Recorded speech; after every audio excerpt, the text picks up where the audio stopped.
നന്ദൻകോട് കൂട്ടക്കൊലക്കേസിൽ പ്രതിയായ കേഡൽ ജിൻസന് നേരത്തെ തന്നെ സ്കിസോഫ്രീമിയ എന്ന കടുത്ത മാനസിക രോഗം പ്രകടമായിരിക്കാമെന്ന് മാനസികാരോഗ്യ വിദഗ്ധരുടെ നിയമനം.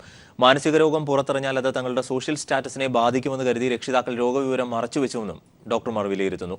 അതേസമയം കേഡലിന്റെ ചാത്തൻ സേവാ ചിന്തകൾക്കും പ്രവൃത്തികൾക്കും മാതാപിതാക്കളുടെ പൂർണ്ണ പിന്തുണ ഉണ്ടായിരുന്നുവെന്നത് കേഡൽ നൽകിയ മൊഴി ചൂണ്ടിക്കാട്ടുന്നു. നന്ദൻകോട് ക്ലിഫ് ഹൌസിനു സമീപം ബെയിൻസ് കോമ്പൗണ്ടിൽ 117 നമ്പർ വീട്ടിൽ നിഗൂഢതകൾ ഉണ്ടായിരുന്നുവെങ്കിലും വീട്ടുകാരായ ഡോക്ടർ ജീൻ പത്മയും റിട്ടയർഡ് പ്രൊഫസർ ഡോക്ടർ എ രാജതങ്കവും തങ്ങളുടെ മക്കൾക്ക് സ്നേഹം വാരിക്കോരിയാണ് നൽകിയിരുന്നത്. മക്കളായ ഡോക്ടർ കരോളിനും കേഡൽ ജിൻസനും ഇത് ആവോളം അനുഭവിക്കുകയും ചെയ്തുവെന്നത് ബന്ധുക്കൾ തന്നെ പറയുന്നു.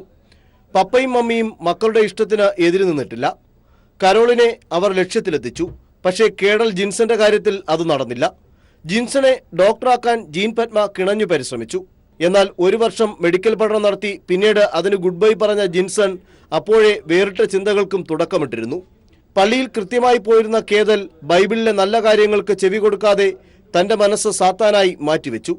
സമൂഹത്തിൽ നിലയും വിലയുമുള്ള ജീൻ പത്മയും രാജതങ്കവും മകന്റെ ഏകാന്തതയും ഒതുങ്ങിക്കൂടിയുള്ള ജീവിത രീതിയും മുറിക്കുള്ളിൽ കമ്പ്യൂട്ടറിന് മുന്നിലെ മണിക്കൂറുകളോളമുള്ള പ്രവർത്തനവും പ്രോത്സാഹിപ്പിക്കുകയായിരുന്നു.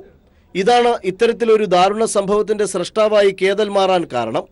കേദലിന്റെ ചാത്തൻ സേവയും ആസ്ട്രൽ പ്രൊജക്ഷനും അടക്കമുള്ള വെളിപ്പെടുത്തലിന്റെ പശ്ചാത്തലത്തിലാണ് മൊഴിയെടുക്കലിൽ പങ്കാളിയായ മനഃശാസ്ത്ര വിദഗ്ധൻ കേഡലിന്റെ പ്രശ്നം മാനസിക രോഗമാണെന്ന നിഗമനത്തിൽ എത്തിയത്.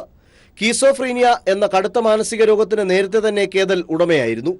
തന്റെ മകന്റെ മാനസിക വൈകല്യം കാർഡിയോളജിസ്റ്റ് കൂടിയായ ജീൻ പത്മ മറച്ചുവെച്ചു. റിസർച്ച് ഗൈഡ് കൂടിയായ അച്ഛനും ഇതിന് കൂട്ടുനിന്നു. ബന്ധുക്കളോ നാട്ടുകാരോ കേദലിന് മാനസിക രോഗമാണെന്നറിഞ്ഞാൽ അത് തങ്ങളുടെ സ്റ്റാറ്റസിന് കോട്ടം തട്ടുമെന്നും ഇവർ കരുതിയിരുന്നു.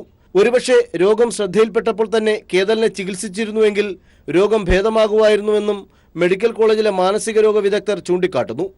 അതേസമയം തന്നിലെ ചിത്തരോഗിയാണ് ഈ അരുംകൊലയ്ക്ക് പിന്നിലെന്ന് പറഞ്ഞ് നിയമത്തിന്റെ മുന്നിൽ നിന്ന് കേഡൽ രക്ഷപ്പെടുമോ എന്ന ആശങ്കയിലാണ് ബന്ധുക്കളും നാട്ടുകാരും.